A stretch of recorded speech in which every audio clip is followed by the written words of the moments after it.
Hey guys, welcome to Homesteading Through Our Eyes. It's another update on our homesteading yurt adventure, and this is going to be focusing around getting ready for summer.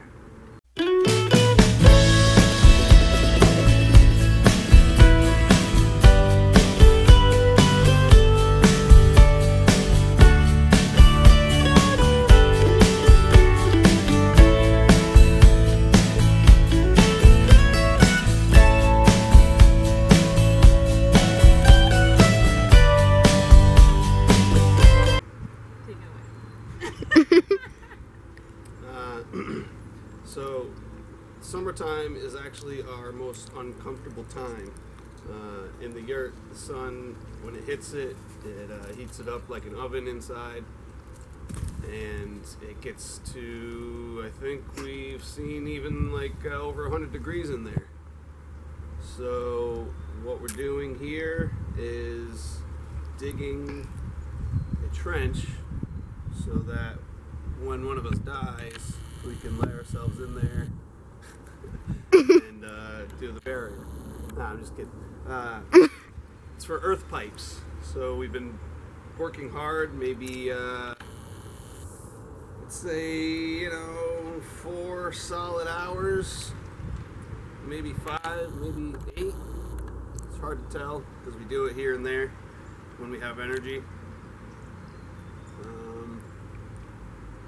So yeah, we got to dig a 4-foot trench, and it's going to be 100-foot long, and then we're going to lay pipe in the bottom, and the convection from the earth being cool, 55 degrees, will cool the air inside the pipe, and then the pipe will go into our yurt, and hopefully it'll crank some of that cold air that's generated from the ground into our yurt, and it'll be comfortable enough to hang out in there and do whatever we want.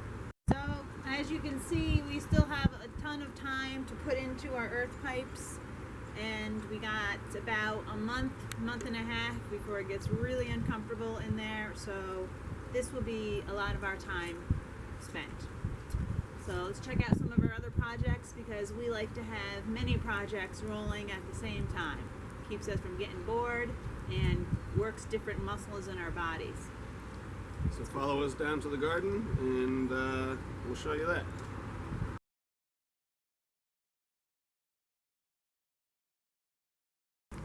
As you can see in the back, there's a ton of downed pines. We took out a ton of trees back here, and we wanted to utilize this space and grow some more food.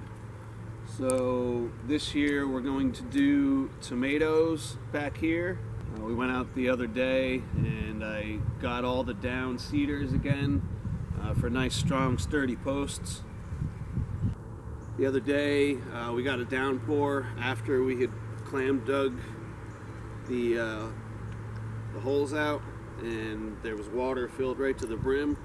So instead of in the past, I went through and had to tamp down the dirt with this thing or something like it.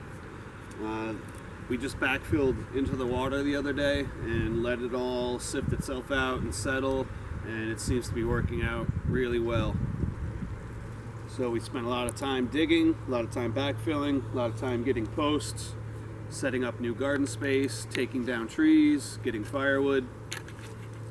Now we need to get the chicken wire and put it around, which we seem to have a lot laying around that we haven't used, so hopefully we won't have to buy any.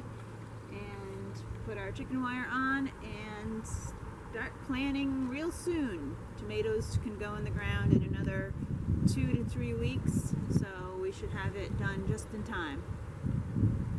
So a huge part of our springtime is spent in the garden, preparing the garden, planting the garden, taking care of seedlings.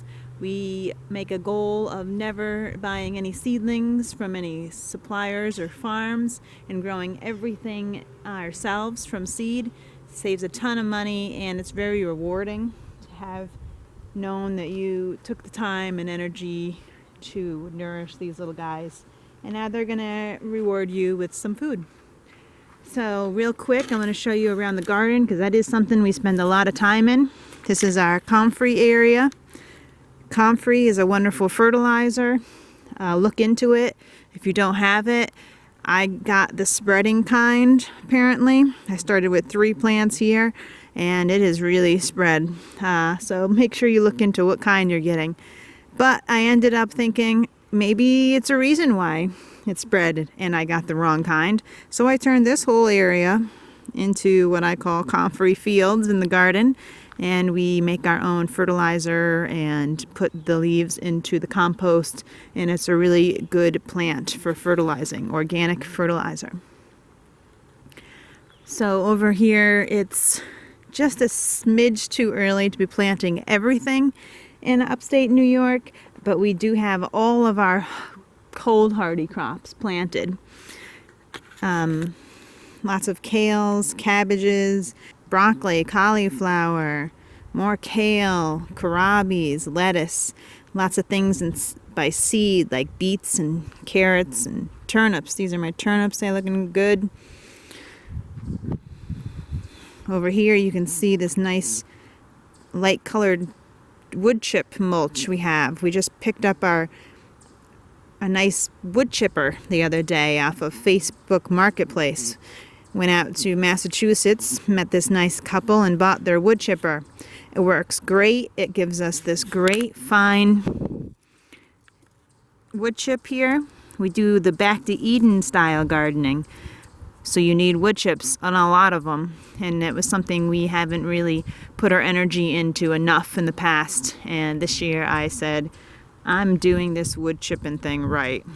Picked up a wood chipper, and now with our forests surroundings, we have plenty of wood chips. Plenty of wood to be chipped.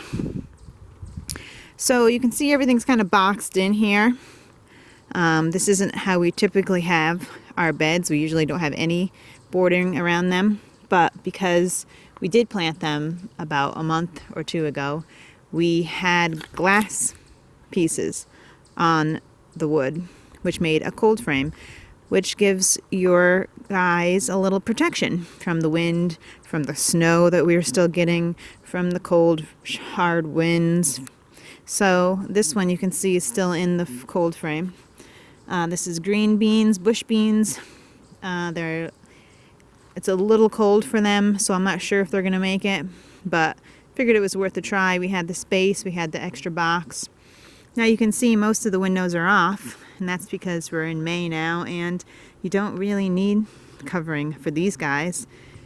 By the end of the week, I'll have almost the rest of the garden planted, which will include lots of cucumbers and squashes and peppers and eggplants and herbs. And I think I'll move these boxes and pieces of wood to the new areas that I'll be planting in this area of the garden. And then I'll have cold frames over those sort of things.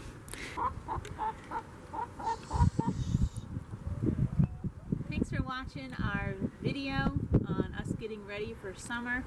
We have a lot of work to do, so I'm going to get back out there and start working on our back garden and finishing our trench.